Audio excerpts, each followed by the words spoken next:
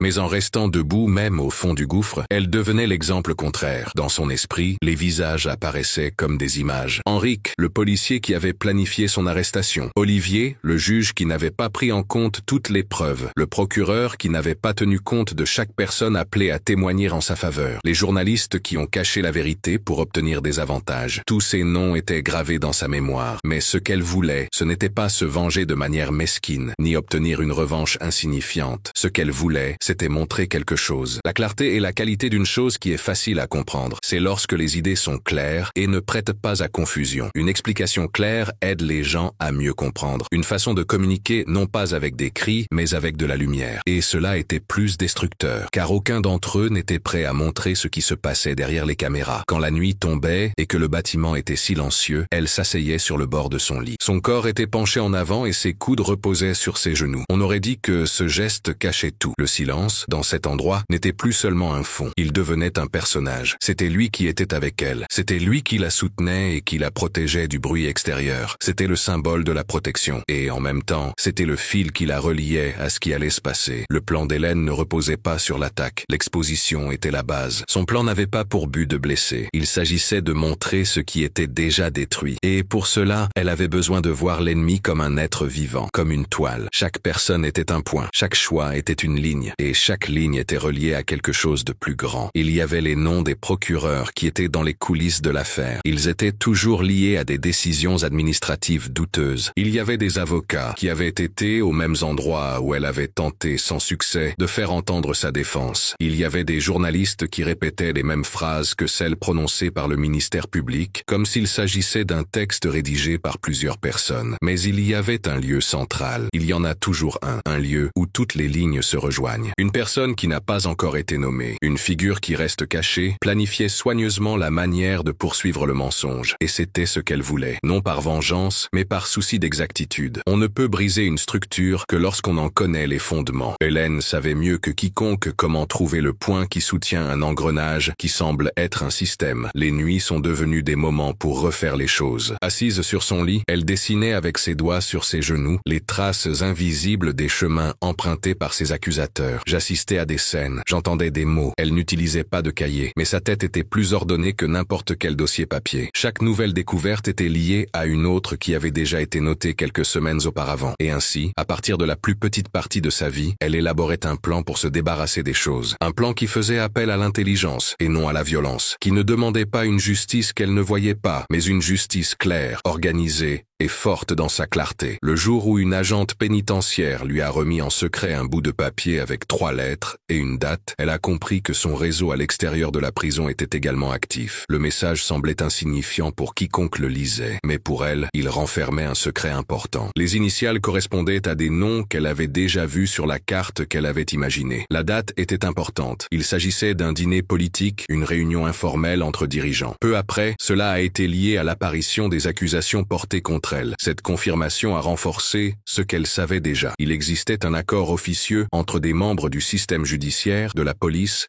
et de la politique de la région. Une protection qui semble être celle de l'autorité, mais qui est en réalité une aide entre personnes. L'exposition d'Hélène était le prix à payer pour avoir tenté, des années auparavant, de réduire un peu l'argent illégal qui maintenait ce groupe uni. Elle ne se faisait pas d'illusions. Saviez-vous que les grands noms seraient protégés jusqu'au bout? Saviez-vous que certains documents disparaîtraient? Saviez-vous que certains témoins ne seraient jamais entendus? Mais vous saviez aussi qu'aucune structure pourrie ne tient longtemps lorsqu'elle est exposée à la lumière. Même emprisonnée, elle était déjà suffisamment exposée. La vérité qu'elle détenait n'avait pas besoin d'être mise en lumière. Elle avait juste besoin d'un moyen. À l'approche de la fin de sa peine, elle n'était plus la même femme qui avait été emprisonnée sans raison. Non pas parce qu'elle avait profondément changé, mais parce qu'elle s'était améliorée en apparence. La douleur s'était transformée en clarté. Le silence est comme une arme de pensée. La colère sous une forme organisée. Elle avait dressé une carte de l'ennemi. Pas comme quelqu'un qui regarde un rival dans un combat, mais comme quelqu'un qui analyse un être malade et sur le point de mourir. Elle savait très bien où appuyer. Alors que le monde continuait son chemin sans se soucier des forces cachées du pouvoir, un réseau fonctionnait avec soin et précision. Le nom d'Hélène Ramirez, même s'il était éclipsé par des informations déformées et une bureaucratie compliquée, n'avait pas complètement disparu. Il restait vivant, comme la trace de quelque chose qui n'avait pas pu être complètement éliminé. À l'extérieur des murs de la prison, les gens se relayaient en silence pour maintenir la vie, non pas comme un souvenir, mais comme un avertissement que l'histoire n'était pas encore terminé. Lara Mendonça, toujours pleine d'énergie, continuait à ouvrir des portes qui semblaient fermées. Elle ne faisait pas les choses rapidement, mais avec concentration. Saviez-vous que le moment de vérité n'était pas le moment du spectacle, alors que d'autres avait déjà abandonné l'affaire et pensait qu'elle était terminée, elle suivait son propre calendrier. Elle comparait le processus avec les informations publiées dans les journaux. Elle examinait également les documents publics et vérifiait les mouvements d'argent suspects qui avaient eu lieu avant l'arrestation d'Hélène. Elle a découvert des schémas répétitifs. Des contrats d'urgence avaient été conclus par des personnes qui, quelques mois auparavant, étaient surveillées par Hélène. Une série de nominations rapides. Et le plus frappant, aucune enquête n'a été menée après les événements qu'elle a relatés. C'était comme si le système avait choisi l'option annuler plutôt que corriger. André Soto, quant à lui, agissait en dehors des tribunaux. L'homme qu'Hélène appelait le planificateur caché savait comment fonctionnent les rouages qui font réellement tourner le pouvoir. Ces rouages n'apparaissent pas dans les journaux, mais ce sont eux qui dictent ce qui y sera écrit. Il savait où trouver les bons journalistes. Ces journalistes se souciaient encore de rechercher la vérité. Ils avaient appris, à travers des épreuves difficiles, à percevoir quand quelque chose d'important était caché par intérêt. L'un d'eux, Rafael Ventura, n'était plus tout jeune, mais il avait encore l'esprit clair. Il avait suffisamment vécu pour ne pas croire aux informations officielles. Quand André vous a montré une partie du dossier, il ne vous a pas demandé d'être rapide. Il a demandé plus d'explications. Raphaël a compris. Vous saviez que ce n'était pas seulement une erreur de justice, c'était un réseau d'intérêts qui s'était soigneusement constitué pour faire taire quelqu'un qui en savait trop sur la vérité. Les réunions entre Lara, André et les quelques amis qui étaient encore disposés à les aider se déroulaient dans des endroits calmes et discrets, des restaurants déserts l'après-midi, des bureaux partagés et des maisons éloignées les unes des autres. À chaque réunion, une partie du réseau était dévoilée. Des images, des emails interceptés, des documents conservés sans raison, des ordres verbaux qui n'étaient pas notés. Tout cela commençait à former une histoire plus vaste. Cette histoire allait au-delà d'Hélène et touchait les sphères les plus profondes du pouvoir. Son problème ne concernait que la partie visible. La pierre qui avait été jetée avait révélé la vase qui se trouvait au fond du lac. Au milieu de tout cela, des notes ont commencé à apparaître. Des messages anonymes, secrets, remis directement ou glissés sous la porte. Certains étaient des morceaux de journaux avec des dates marquées. D'autres étaient des rapports internes avec des initiales. Lara savait qu'ils avaient été envoyés par des personnes de l'intérieur. Des personnes qui ne pouvaient pas s'exprimer directement, mais qui ne voulaient pas rester passives dans la grande machine. Les informations étaient minimes, mais très importantes. Elles confirmaient les soupçons. Elles indiquaient des pistes et donnaient des noms. Il existait un groupe de personnes qui luttaient discrètement dans l'ombre. Un murmure constant de respect entre des personnes qui, même emprisonnées dans des systèmes corrompus, se souvenaient encore de ce qu'était la vérité. À l'extérieur, le temps était également un problème. Les gens avaient la mémoire courte. Les nouvelles étaient éphémères. Les gens changeaient facilement d'avis. Et les forces qui avaient jugé Hélène le savaient bien. Elles pensaient que les gens finiraient par se lasser. Elles pensaient que ceux qui se battent pour la justice, sans être sûrs de gagner, finiraient par se lasser. Mais Lara, André et leurs amis n'agissaient pas par espoir. Ils travaillaient parce qu'ils croyaient en leur cause. Saviez-vous que toute vérité ne doit pas nécessairement être dite rapidement? Certaines plantes ont besoin d'être soignées jusqu'à ce que le sol soit prêt pour elles. Ils préparaient le terrain, et avec le temps, des fissures sont apparues sur le mur extérieur. Un procureur a quitté son poste pour raisons personnelles. Un juge impliqué dans l'affaire a demandé à quitter son poste sans être payé. Un journaliste qui avait écrit des articles contre Hélène a présenté ses excuses discrètement dans sa chronique. Il a déclaré que il y avait des informations qui devaient être vérifiées à nouveau. Les effets étaient minimes, mais réels. C'est comme le bruit initial d'une vieille base qui commence à se briser. À l'extérieur, les choses bougeaient. À l'intérieur, Hélène le sentait sans avoir besoin de preuves. Chaque nouveau regard de l'équipe pénitentiaire, chaque hésitation dans les gestes de ceux qui étaient auparavant froids avec elle, chaque petite bonne action qui ne suivait pas les règles, montrait que quelque chose était en train de changer. Elle ne connaissait pas les détails, mais elle le sentait. Elle sentait que le mur n'était plus infranchissable, qu'il y avait des mains de l'autre côté qui poussaient aussi. En vérité, quand on a des amis, il n'y a pas besoin de se précipiter. La liberté est arrivée un matin gris, comme si le monde était fatigué des jours qui se ressemblent et avait oublié que quelque chose de spécial était en train de se passer. Il était tôt, et le ciel avait encore la couleur d'un métal vieux. Les nuages couvraient le ciel avec calme et tranquillité. La lumière passait doucement, presque timidement. Hélène entendit son nom complet, sans titre ni traitement spécial. Cela lui sembla étrange, comme un nom qu'elle n'avait jamais entendu auparavant ou un nom trop ancien pour être utilisé sans souffrance. Elle sortit du lit en béton avec la même discipline que tous les jours. Mais quelque chose avait changé. L'air dans le couloir semblait plus léger. Les murs étaient moins rigides. Non pas parce qu'ils avaient changé, mais parce qu'elle ne les percevait plus de la même manière. Ce matin-là, sa présence semblait n'avoir plus aucun sens. L'endroit autour d'elle ne semblait plus la retenir. Elle n'était plus en prison. Elle était devenue la femme qui n'avait pas capitulé. La femme qui avait vu la vérité s'effondrer, mais pas se détruire. Elle était accompagnée de 2 agents qui ne la regardaient pas. Peut-être par honte. Peut-être par peur de trouver dans ses yeux quelque chose qu'ils ne pourraient pas supporter. Ils ont emprunté les mêmes couloirs où elle avait appris à marcher sans faire de bruit. C'était aussi là qu'elle avait appris à écouter ce qui n'était pas dit. Chaque pas vers la sortie semblait peser du poids de tout ce qui n'avait pas été réparé. Mais ils évoquaient aussi quelque chose de différent. Le retour dans le monde avec une clarté que peu de gens ont. Dans la salle de l'administration, il a récupéré ses affaires. Il a reçu un vieux téléphone portable, quelques papiers et un collier qui appartenait à sa mère. Les mains de l'employé tremblaient légèrement lorsqu'elle lui a tendu la boîte. Hélène a pris les affaires calmement. Elle sait qu'elle emporte plus que cela. Elle les a pris comme si elle savait qu'aucun document, aucun objet, aucune restitution ne pouvait vraiment montrer ce qui lui avait été enlevé. Mais elle y est parvenue, parce qu'elle comprenait qu'il fallait accepter même les gestes qui ont une signification plus profonde pour pouvoir aller de l'avant dans la reconstruction. Quand il est sorti du bâtiment, le vent lui a frappé le visage avec une intensité surprenante. L'air semblait plus léger, mais aussi plus cruel. Le monde extérieur continuait de tourner comme d'habitude. Il y avait des voitures, des gens qui parlaient, des pas et les bruits de la ville. Tout cela n'avait pas cessé un seul instant pendant son absence. Elle respira profondément. Ce n'était pas un soupir de soulagement. C'était comme si elle se préparait à affronter ce qui l'attendait. Pour elle, la liberté ne signifiait pas la paix. C'était seulement un nouvel endroit où se battre. Désormais sans clôture, mais toujours entouré de murs. Lara était de l'autre côté de la rue. Elle attendait en silence et la regardait. Il n'y eut pas d'étreinte. Il n'y eut pas de larmes. Elles se regardèrent sérieusement, comme si elles avaient suivi le même chemin, même si c'était dans des directions différentes. Et dans ce regard, il y avait quelque chose de plus intense que la célébration. Il y avait une obligation. Elles montèrent dans la voiture sans dire un mot. Le moteur démarra. La route apparut devant elle comme une marque sur la terre. Lara mit à jour les détails pendant le trajet. Des documents avaient été déposés. La presse commençait à s'intéresser à l'affaire. Le nom d'Hélène réapparaissait dans les colonnes d'opinion, désormais sous forme de questions et non plus d'accusations. Le parquet faisait l'objet d'une enquête interne. 2 juges avaient demandé à être révoqués. Octavio Rezende,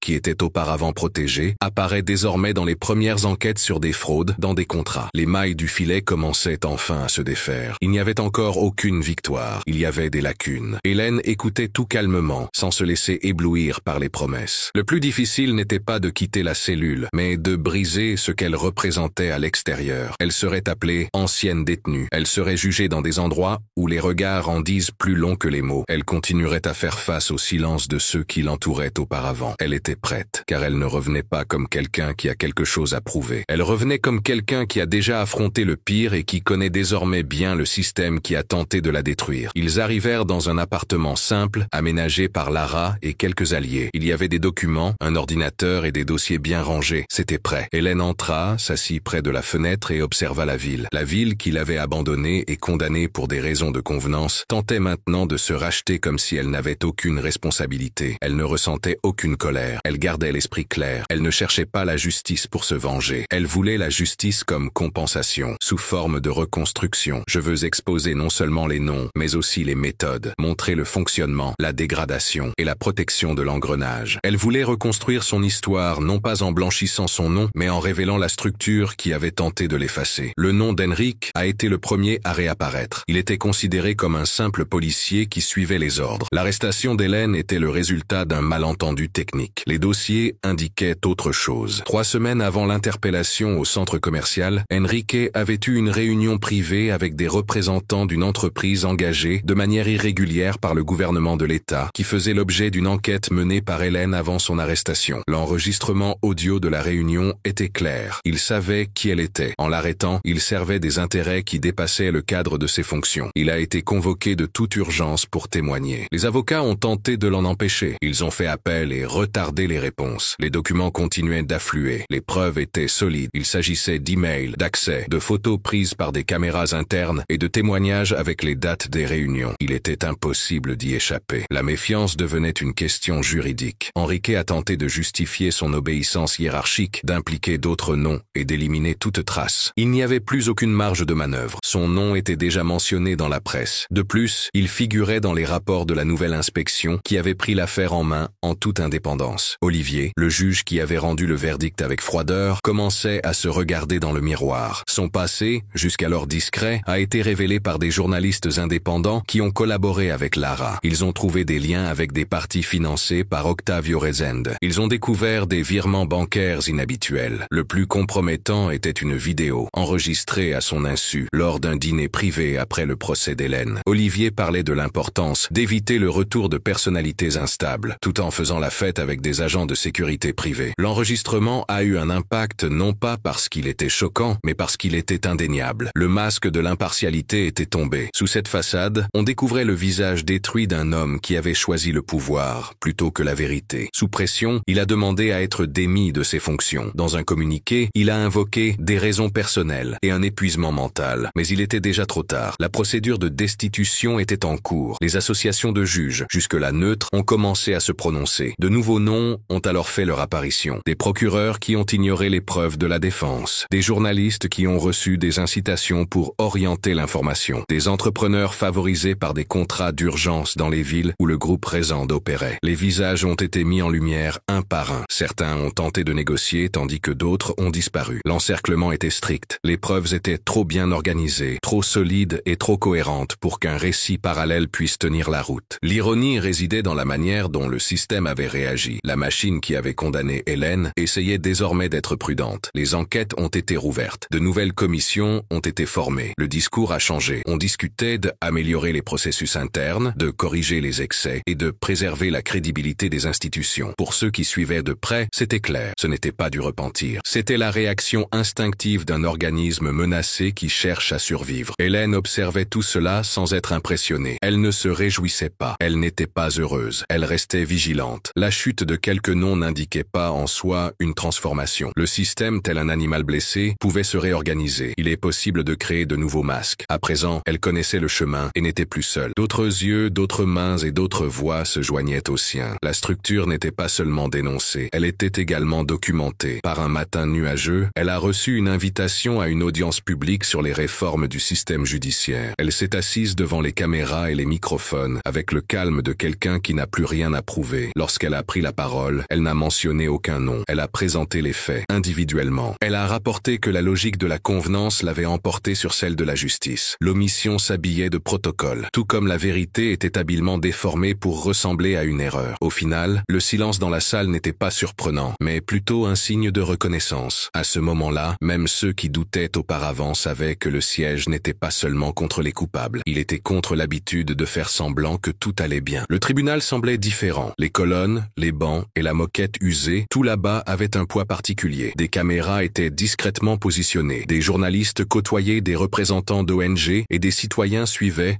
depuis chez eux, le déroulement d'un procès que beaucoup pensaient terminé. Ce n'était pas une séance ordinaire, c'était un événement marquant. Pour la première fois depuis des années, les protagonistes étaient à leur place, sur le banc des accusés. Henrique était présent, vêtu d'un costume sombre, mais sans aucun signe d'autorité. Ses yeux, autrefois dominants, reflétaient désormais le poids de quelque chose qu'il ne pouvait contrôler. Olivier, à ses côtés, se tenait droit, mais la tension de sa mâchoire et le tremblement de ses doigts sur ses genoux trahissaient l'effort qu'il déployait pour conserver un sang-froid qui s'était déjà effondré à l'intérieur. Il n'était pas seul. D'autres noms, auparavant protégés par des liens institutionnels et des relations opaques, étaient également présents. Des hommes d'affaires, des consultants, des fonctionnaires. La salle les accueillait avec l'impartialité de la justice lorsqu'elle était enfin appelée à agir comme elle le devait, sans protection, sans favoritisme, sans dissimulation. Le ministère public était désormais dirigé par de nouveaux professionnels, jeunes mais expérimentés, réputés et observateurs. Ils parlaient calmement, gouvernement. Il parlait clairement. Les documents étaient présentés comme les pièces d'un puzzle complet. C'était un défilé organisé de preuves, compte rendu de réunions informelles, transferts financiers suspects, enregistrements, contrats et agendas avec des dates importantes. Tout était cousu avec précision, tout était contextualisé avec attention. Ce n'était pas une mise en scène, c'était une reconstruction. Hélène était au deuxième rang. Je ne suis ni victime ni témoin. J'observais comme quelqu'un qui, après avoir traversé un désert en silence, voyait maintenant l'oasis, non pas avec joie, mais avec le sérieux de celui qui connaît le prix de chaque pas jusqu'à ce qu'il y arrive. Elle était vêtue de manière discrète, les cheveux attachés, le visage calme. Sa présence n'était pas arrogante, elle était présente, et cela était déjà assez clair. De nombreux regards se fixaient sur elle à des moments cruciaux de l'audience, à la recherche d'une réaction qui ne venait pas. Hélène n'était pas là pour réagir. Je suis allé là-bas pour confirmer. La retransmission atteignait les salles, les réfectoires, les bus et les téléphones portables pendant les pauses au travail. Il était impossible de regarder sans percevoir la rupture avec la réalité. C'était plus qu'une erreur de procédure. C'était une démonstration de la façon dont le pouvoir, motivé par des intérêts privés, déforme les faits, manipule les preuves et détruit les réputations. Beaucoup de ceux qui doutaient auparavant comprenaient désormais. Le pays assistait à l'écrasement d'une femme par des rouages qui semblaient impartiaux. Et il a vu comment elle a résisté, se reconstruisant et renvoyant au rouage le poids de la vérité. Les témoins ont été traités avec respect. Il n'y a eu ni coupures injustes ni pressions implicites. Certains témoignages ont été émouvants. D'anciens agents, auparavant silencieux, ont choisi de s'exprimer. Des fonctionnaires ont raconté comment ils ont été contraints de se taire. Des femmes qui ont partagé la cellule d'Hélène ont rapporté que, même sans rien, elle avait conservé sa dignité et aidé les autres. Chaque discours était une pierre retirée de la base du château de mensonges érigé des années auparavant. Après plusieurs jours d'audience, le verdict a été rendu. Pas besoin d'un discours enflammé. Le verdict était clair et direct. Coupable de fraude, d'abus d'autorité, de manipulation de preuves et de favoritisme illicite. Les peines variaient en fonction du degré de participation. Toutes étaient justifiées et réalisables. Il n'était plus possible de s'en tirer avec des déclarations publiques ou des demandes de congé. La loi a été appliquée à ceux qui l'ont enfreinte. Au tribunal, personne n'a applaudi. Personne n'a fait de bruit pour célébrer. L'ambiance était différente. C'était une période de restauration. Le sentiment que, pendant un instant, le système s'était souvenu de sa raison d'être. Ce sentiment était plus fort que n'importe quel cri. C'était la victoire de la continuité, de la vérité qui a résisté à la pression, qui a perduré au fil du temps, qui n'a pas perdu sa voix malgré le refus de lui donner la parole. Hélène s'est arrêtée en sortant de la salle, entourée de journalistes et de caméras. Elle a contemplé l'atmosphère et elle n'a répondu qu'à une seule question. Que ressentez-vous maintenant que justice a été rendue? Elle a réfléchi quelques instants. Elle a pris une profonde inspiration. Puis elle a déclaré: « Je pense que la justice tardive ne résout rien. Elle libère. Ce que nous faisons de notre liberté définit qui nous serons plus tard. » Elle a marché en silence, d'un pas ferme, sachant que ce n'était pas la fin. C'était le début d'un nouveau chapitre, où la vérité ne serait pas seulement racontée, elle serait maintenue. La nouvelle de sa réintégration dans ses fonctions lui est parvenue de manière froide, par un email officiel. Le texte mentionnait réparation, reconnaissance des erreurs et rétablissement de la confiance. Des mots choisis avec soin pour transmettre une volonté, mais sans culpabilité. Hélène Ramirez était appelée à revenir à la direction du département de la sécurité publique de Boston, d'où elle avait été démise de ses fonctions. L'invitation, bien que solennelle, arrivait tard. Elle arrivait sous une forme différente. Elle n'était plus la même femme. Le poste qui symbolisait auparavant le pouvoir et la mission semblait désormais insignifiant au regard de l'histoire qu'elle avait vécue. Hélène a lu la notification en silence. Assise à la table du nouveau centre qu'elle avait contribué à fonder, elle observait des dossiers, des témoignages et des cartes. De jeunes avocats, des analystes de données et des experts en justice institutionnelle discutaient des stratégies à adopter pour le prochain rapport. Il y avait de la vie là-bas, de l'action, un objectif et surtout de l'autonomie. C'est dans cette salle simple qu'elle avait retrouvé non seulement sa réputation, mais aussi sa confiance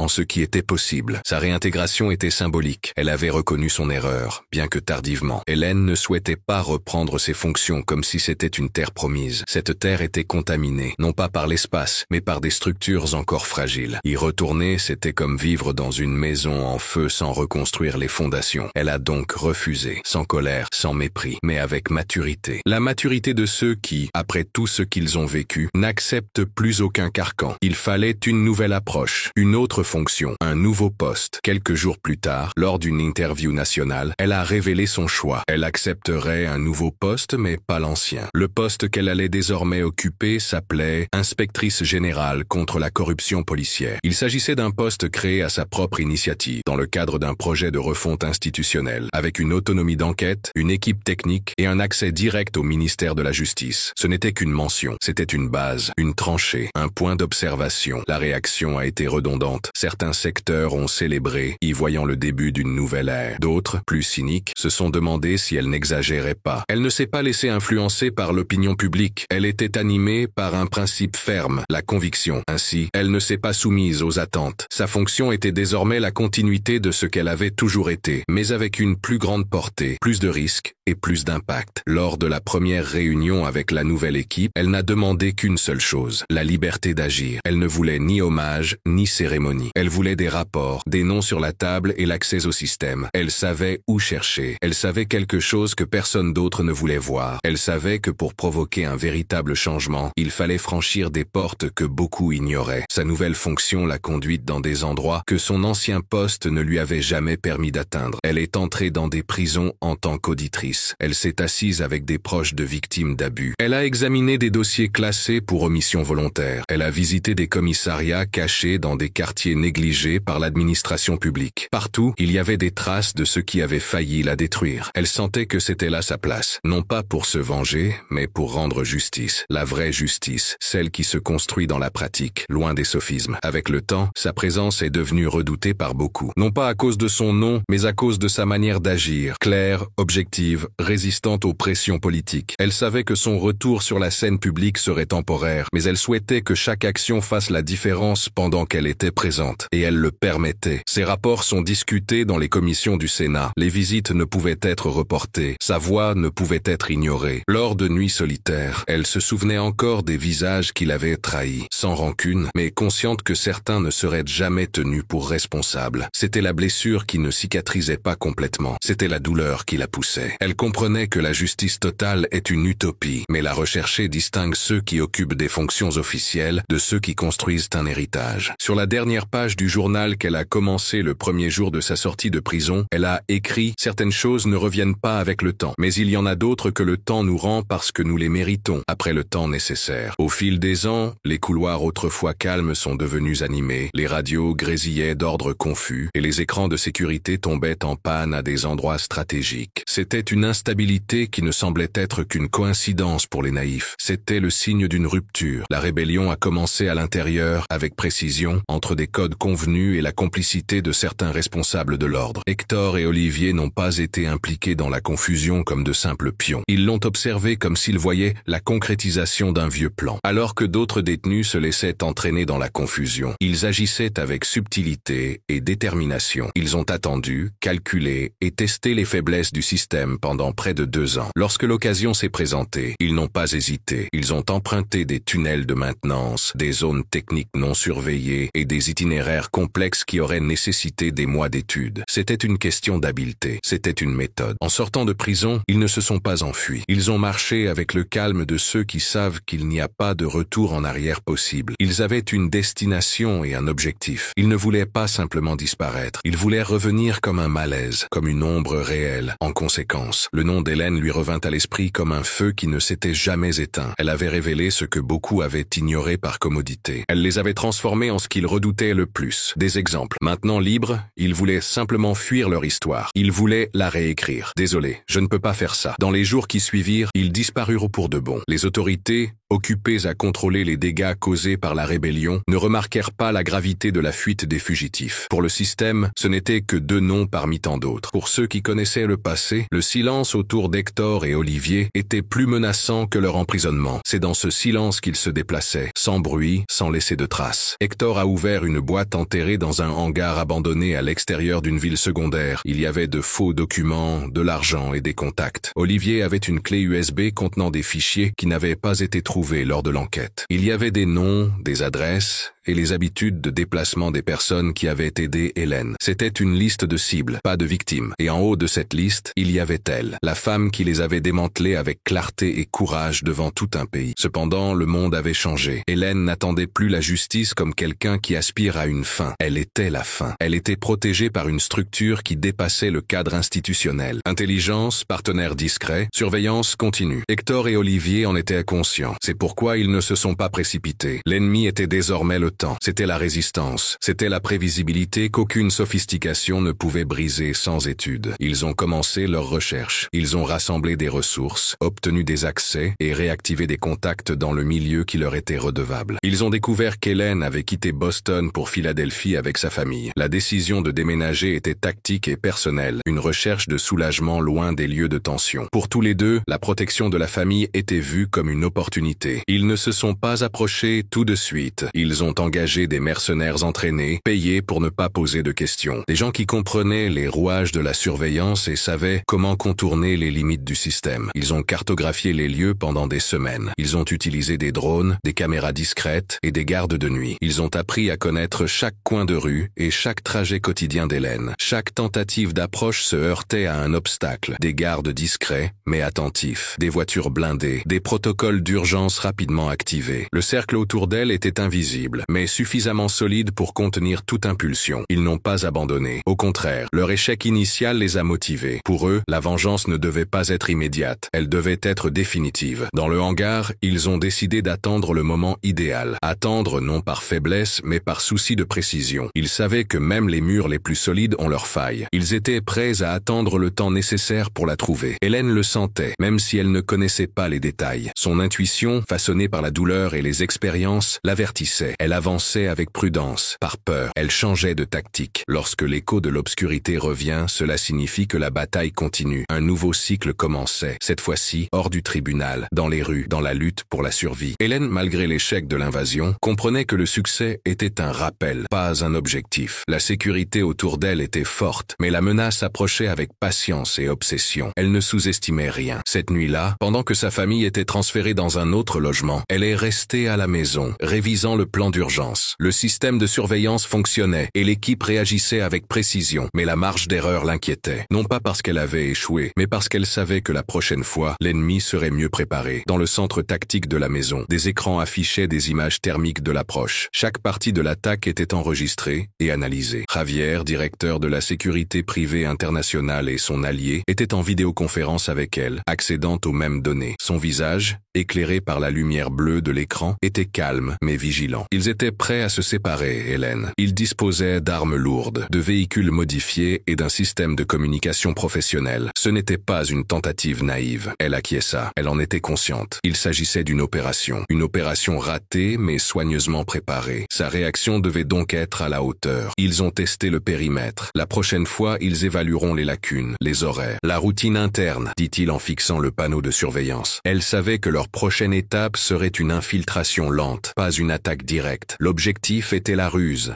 pas la force. Pour vaincre cet ennemi, il fallait plus qu'un blindage. Il fallait anticiper. Il fallait penser comme eux. À des kilomètres de là, dans un garage souterrain de la zone industrielle, Hector et Olivier discutaient de l'erreur commise. Le groupe était silencieux. Tous savaient que l'erreur n'était pas le problème, mais le fait d'avoir été pris. Cette nuit-là, ils avaient tous les deux échoué. C'est notre faute, pas celle de son système, dit Hector en s'essuyant le visage avec un chiffon. Nous avons sous-estimé son intelligence. Il ne s'agit pas seulement de sécurité. Elle a quelqu'un dans les services secrets. Olivier, adossé au mur, les bras croisés, fixait le sol, comme s'il cherchait dans sa mémoire. Ce n'était pas le moment. Nous avons agi rapidement, mais nous ne comprenons pas encore son esprit comme nous le pensions. Nous comprendrons, répondit Hector. Nous allons transformer sa routine en carte. Elle ne sera plus une cible, une autre architecture. Tous les bâtiments ont des fissures. Elle est quelque part. Ils décidèrent de suspendre les offensives et d'intensifier l'espionnage. Ce serait un jeu d'usure, pas de force. Un conflit psychologique, basé sur le doute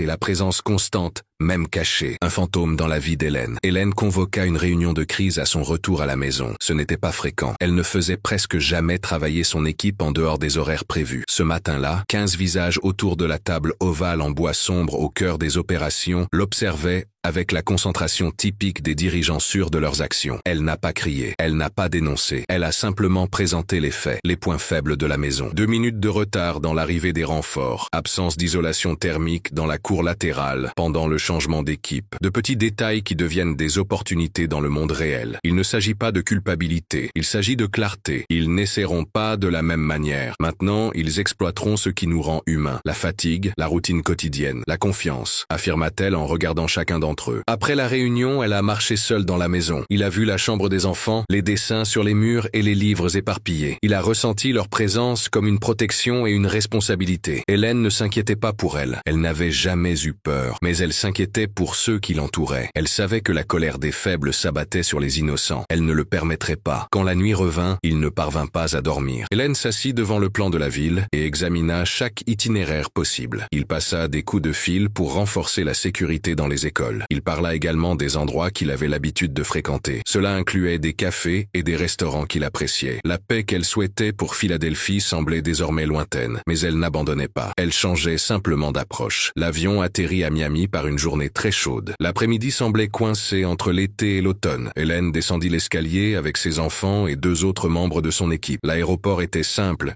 et ne servait qu'au vol de personnes importantes. Pas de nouvelles, pas d'exagération. Le voyage était une pause prévue entre 2 moments stressants. Une tentative pour offrir à sa famille des jours avec moins de soucis et moins d'inquiétudes. C'était le cas depuis qu'il avait commencé son nouveau travail. Le sentiment de soulagement qui l'avait envahi pendant un instant allait disparaître avant le coucher du soleil. Lorsqu'elle monta dans le van qui l'attendait, elle reçut l'appel. L'écran de son téléphone clignotait avec le nom Javier. Hélène n'avait aucun doute que quelque chose était arrivé, avant même de répondre. C'était le genre de compréhension que l'on acquiert après avoir passé de nombreuses années à faire face à des dangers planifiés. Elle répondit sans faire de bruit. Javier ne la salua pas. Il se contenta d'énoncer les faits, d'une voix forte et calme. La maison à Philadelphie vient d'être détruite. Cela fait 32 minutes. Personne n'a été blessé. L'équipe a suivi les instructions pour quitter les lieux, mais la structure a été détruite. Pendant un instant, tout s'est arrêté pour Hélène. Le temps s'est ralenti. Le bruit du moteur du van a disparu. La chaleur semblait augmenter et devenir plus lourde. Elle ferma les yeux. Les images de la maison défilèrent dans ma tête comme un film rapide. Je me souvins des couloirs, des livres, des tableaux peints par ses enfants et du jardin dont elle s'occupait seule. Ce n'étaient pas seulement des murs et des objets, c'était un bout de terre. C'était le seul endroit où elle avait essayé de mener une vie normale. Et maintenant, il n'y avait plus que des débris et de la fumée. Elle ne fit aucun bruit. Il ne versa pas de larmes. Il respira profondément, serra son téléphone plus fort et dit « Je veux tout. Enregistrement audio ou vidéo. Analyse. Des photos qui montrent la chaleur. Je veux comprendre comment.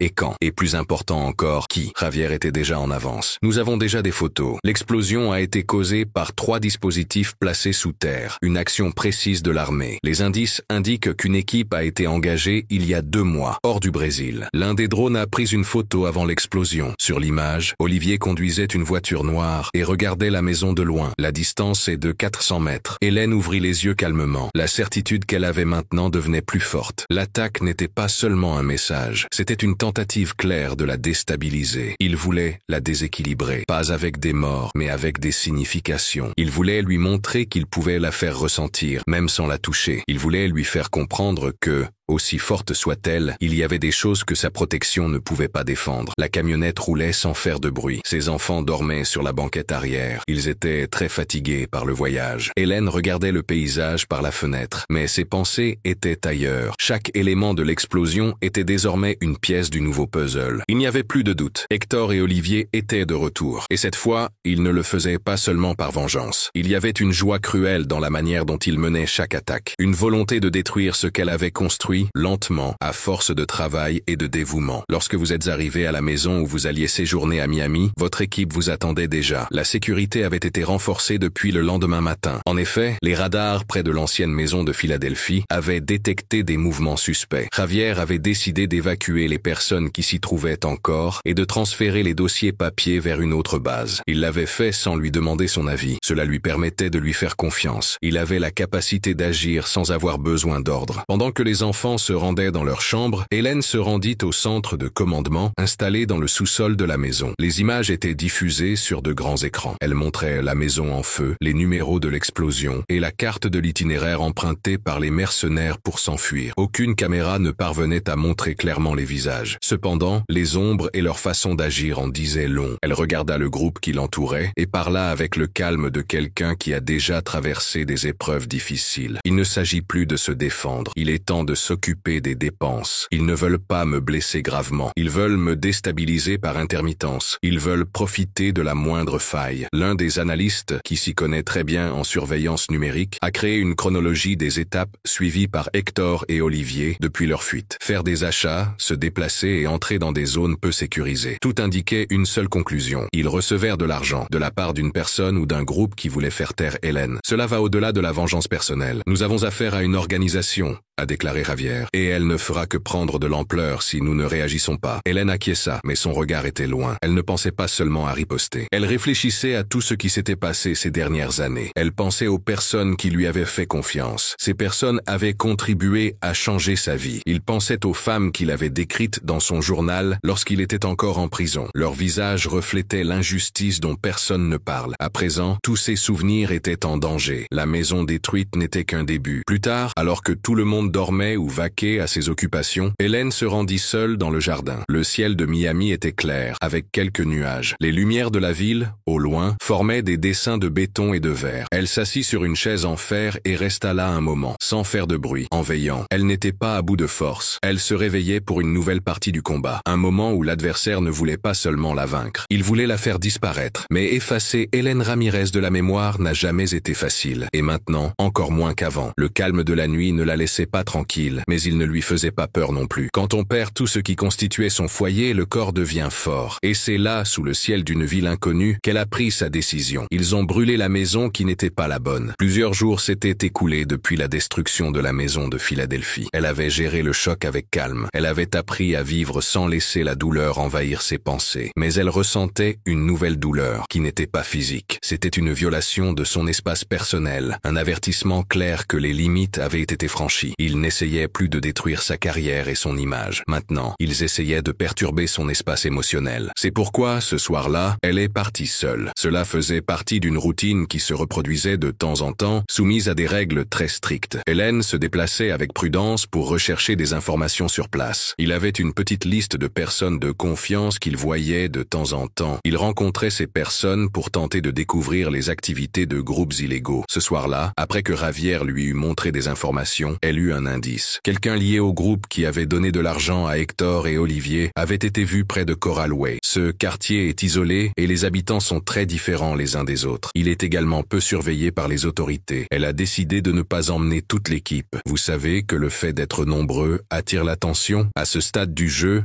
le plus important était de paraître suffisamment faible pour que les adversaires réagissent. Il conduisait lentement. Son visage était à moitié caché par un foulard sombre. Il conduisait une voiture normale, sans protection particulière, et il n'avait donné son itinéraire qu'à Javier via une connexion Internet sécurisée. L'arme qui se trouvait sous le siège était prête à l'emploi, mais elle ne pensait pas que c'était la solution immédiate. Hélène n'était pas une femme qui réagissait. Elle préférait élaborer un plan et agir de manière stratégique. Malgré tout, à ce moment-là, elle savait que quelque chose n'allait pas. La route était très déserte. Les lumières au bord de la route vacillaient légèrement. Et puis, en quelques secondes, tout s'est passé. Une voiture passa devant la sienne, la faisant s'arrêter brusquement. Une autre voiture apparut dans le rétroviseur. Elle bloqua l'arrière. Deux hommes armés en descendirent. Ils avaient le visage couvert et se comportaient de manière ferme. L'un d'eux frappa la vitre avec le dos de son arme, lui demandant de sortir. Les gestes n'étaient pas incontrôlés. Ils étaient réfléchis et planifiés. Hélène est restée calme. Elle a levé les mains, ouvert la porte et est descendue lentement. Elle savait que se débattre pouvait coûter cher. Elle a été rapidement fouillée et conduite à l'arrière de la voiture qui l'avait arrêtée. Ils étaient assis là, Hector et Olivier. Les retrouvailles se sont faites sans parole. Elles se sont construites à partir de regards. Hélène a regardé Hector avec la confiance de quelqu'un qui s'y attendait. Elle a regardé Olivier avec le même sérieux qu'il avait eu lorsqu'il l'avait vu signer sa condamnation des années auparavant. Le temps plan avait changé tout le monde, mais elle semblait la plus complète. Et cela, au fond, les rendait confus. Tu choisis toujours la voie la plus compliquée, Hélène, dit Hector, rompant le silence d'une manière tranquille. Tu aurais pu simplement abandonner. Elle resta silencieuse. Elle regardait par la fenêtre, comme si elle essayait de connaître la vitesse, le chemin et la distance qui la séparait de l'endroit où elle avait été arrêtée. Elle se souvenait de tous les virages. Toutes les rues étaient notées. Tu sais ce qui est le pire chez toi, dit Olivier, c'est que même maintenant, avec tout détruit, avec tout ton passé en miettes, tu sembles toujours penser que tu contrôles tout. Hélène le regarda enfin, et à ce moment-là, quelque chose changea. Pas dans sa forme, mais dans sa place. Une présence cachée, que personne ne voyait, même ceux qui pensaient avoir gagné. Car dans cette voiture, il y avait plus que 3 personnes. Javier s'affairait dans le coffre avec l'habileté de quelqu'un qui s'était préparé pendant des semaines. L'opération avait été planifiée en secret. L'information sur Coral Way avait été donnée exprès. La faiblesse apparente d'Hélène était un piège. La présence de Javier, qui était là avant le départ, était le secret de la manœuvre. Elle en était certaine. Il y croyait. 5 kilomètres après avoir pris la personne, Javier passa à l'action. Elle donna un coup violent et ouvrit le verrou du coffre de l'intérieur. Puis elle sortit, l'arme à la main. Hector tenta de bouger, mais avant de pouvoir se tenir la taille, il entendit un ordre direct. Approchez, lentement. La phrase suivante concerne des soins médicaux urgents. Olivier avait des doutes. Hélène, désormais calme, est sortie de la voiture au moment où Javier leur a demandé de s'arrêter. La route était peu fréquentée. Une partie était marquée par des personnes qui observaient. En moins de 2 minutes, 2 voitures noires sont arrivées de 2 côtés différents. Des agents fédéraux en sont descendus rapidement. Ils étaient armés et protégés. Ils étaient prêts. Il n'y a pas eu de bagarre. Il n'y avait pas de place pour se battre. Hector et Olivier ont été arrêtés sur place. Ils ont été menottés très serrés et emmenés dans des voitures différentes. Cette fois, sans masque, sans plan supplémentaire. L'arrestation était autorisée. L'accord concernait plusieurs pays. Ils allaient être envoyés dans une prison spéciale. Cette prison fait partie d'un accord entre plusieurs pays européens. Elle est destinée aux personnes dangereuses et impliquées dans des crimes commis dans plusieurs pays. Hélène n'a pas demandé qu'on l'emmène loin, mais elle n'a pas non plus demandé pardon. Elle s'est contentée de le regarder. Le silence qui régnait à ce moment-là n'était pas gênant. C'était le moment de finir. Et lorsque la nuit recouvrit le ciel de la même obscurité qu'au début, elle comprit. Le jeu était terminé. Cette fois, définitivement. La route était encore pleine d'ombre lorsque les voitures partirent. Hector et Olivier, emprisonnés dans des endroits différents, étaient emmenés vers le hangar de l'aéroport fédéral. Là, un avion respectant les règles d'extradition les attendait déjà. Les lumières à l'intérieur du van s'allumaient doucement. Elles éclairaient les visages de personnes qui avaient vécu pendant de nombreuses années, loin de la vérité. À présent, ces personnes en étaient complètement éloignées. Dehors, au bord d'une route poussiéreuse de Miami, ce n'était pas le moment de faire la fête. Il n'y avait ni caméra, ni déclaration. Hélène regardait la trace laissée par les voitures officielles qui s'éloignaient. Le vent chaud de la nuit soufflait dans ses cheveux. Pendant un instant, elle décida de fermer les yeux, non pas pour se reposer, mais pour comprendre le poids de cette fin. La contre-attaque qui a fait taire la menace n'était pas le fruit d'un plan inattendu. Elle avait été préparée quelques jours auparavant. Elle avait été soigneusement nourrie et tenue à l'écart de tout contrôle gouvernemental. Après la destruction de sa maison, Hélène avait convoqué son équipe à une réunion secrète. Pas dans une salle d'urgence ni par vidéoconférence. La réunion s'est tenue dans un endroit isolé, près des Everglades, où personne ne pouvait entendre les conversations. Là, sous un ciel clair et dans une obscurité immobile, s'est déroulée une action qui allait nécessiter beaucoup de confiance, de calcul et de calme. Le plan était simple, mais il exigeait une synchronisation parfaite. L'objectif était de faire croire aux gens qu'ils se trouvaient dans une situation fragile. Laisser Hector et Olivier penser qu'ils avaient le contrôle. Et au moment où ils baisseraient leur garde, tourner la clé, sans avertissement, sans bruit et sans hésitation. Javier a joué un rôle très important. Il s'est déguisé en technicien de communication. Quelques heures avant le départ du van d'Hélène, il est monté dans le véhicule. Il s'est caché dans un espace aménagé sous le plancher du coffre. Sa respiration a été évaluée. Son rythme cardiaque a été surveillé. Il ne pouvait communiquer qu'à l'aide d'un signal codé qui a fonctionné 5 kilomètres après la capture. Le moment était venu, le point que les agresseurs ne pouvaient pas voir. L'opération était reliée à une équipe d'agents fédéraux indépendants. Ils ont été activés par un code envoyé au moment où Javier est sorti du coffre. Les 2 voitures de soutien sont restées à des endroits invisibles du système de surveillance de la ville. Ils avaient dissimulé leur identité et étaient prêts à agir sans être remarqués. Lorsque la livraison a eu lieu, il n'y a pas eu de désespoir. Il y avait du professionnalisme. C'est ce qui a rendu cette nuit différente de toutes les autres qui l'ont précédée. Le passé était un lieu de changement et de réponse. Le présent était un lieu où tout était précis. Mais il ne s'agissait pas seulement d'arrêter 2 criminels. C'était une réponse qui avait une signification particulière. Hélène ne voulait pas seulement les attraper. Elle voulait montrer que son temps était révolu. Elle voulait également signifier que le temps où il pouvait rester impuni, trompé dans l'ombre et proférer de belles paroles menaçantes était également révolu. Quelques heures plus tard, dans un endroit sûr de l'aéroport fédéral, Hélène observait les étapes de l'extradition. Il y avait des signatures, des papiers importants et beaucoup de surveillance. Mais elle se concentrait sur l'expression des deux hommes qui avaient apporté trahison et violence dans sa vie. Hector, toujours avec un regard qui semblait enjoué, essayait de garder son attitude. Olivier, plus calme, semblait réfléchir en silence à l'importance de ce qui se passait. Personne ne lui adressa la parole. Personne n'essaya de lui expliquer, de lui demander ou de la provoquer, parce qu'ils savaient, Hélène n'était plus la femme qu'ils avaient tenté de détruire des années auparavant. Elle ne leur faisait pas face avec tristesse, ni avec manque de respect. Elle leur faisait face avec clarté. Et c'était là son arme la plus dangereuse. Avant de partir, Javier s'approcha d'elle et lui dit « Ils vont dans un endroit où l'on ne parle pas du temps. Là-bas, chaque seconde est très difficile à passer. Ils ne sortiront pas de là, ni par erreur, ni par ordre, ni par chance. » Hélène ne répondit pas tout de suite. Elle se dirigea vers la fenêtre. Les premiers rayons du soleil commençaient à peindre le ciel d'orange. La ville se réveillait lentement. Des voitures apparurent au loin. Les avions s'élevaient sans faire de bruit. Et à ce moment-là, elle comprit ce qui avait été accompli ici. Ce n'était pas une victoire normale, c'était la liberté. Dans les jours qui suivirent, la presse commença à émettre des hypothèses. Des personnes anonymes parlaient d'une action internationale qui se déroulait en dehors des méthodes habituelles. Certaines chroniques mentionnaient des activités très particulières de protection des informations. D'autres personnes se demandaient si ces méthodes étaient légales. Mais aucun article ne mentionnait le nom d'Hélène. Et cela était fait exprès. Elle ne voulait pas de financement. Elle voulait en finir. Une réunion spéciale a eu lieu au sein du groupe de sécurité. Javier et Lara, qui étaient revenus pour aider à remettre en ordre le centre d'études stratégiques, étaient présents. Les analystes et les employés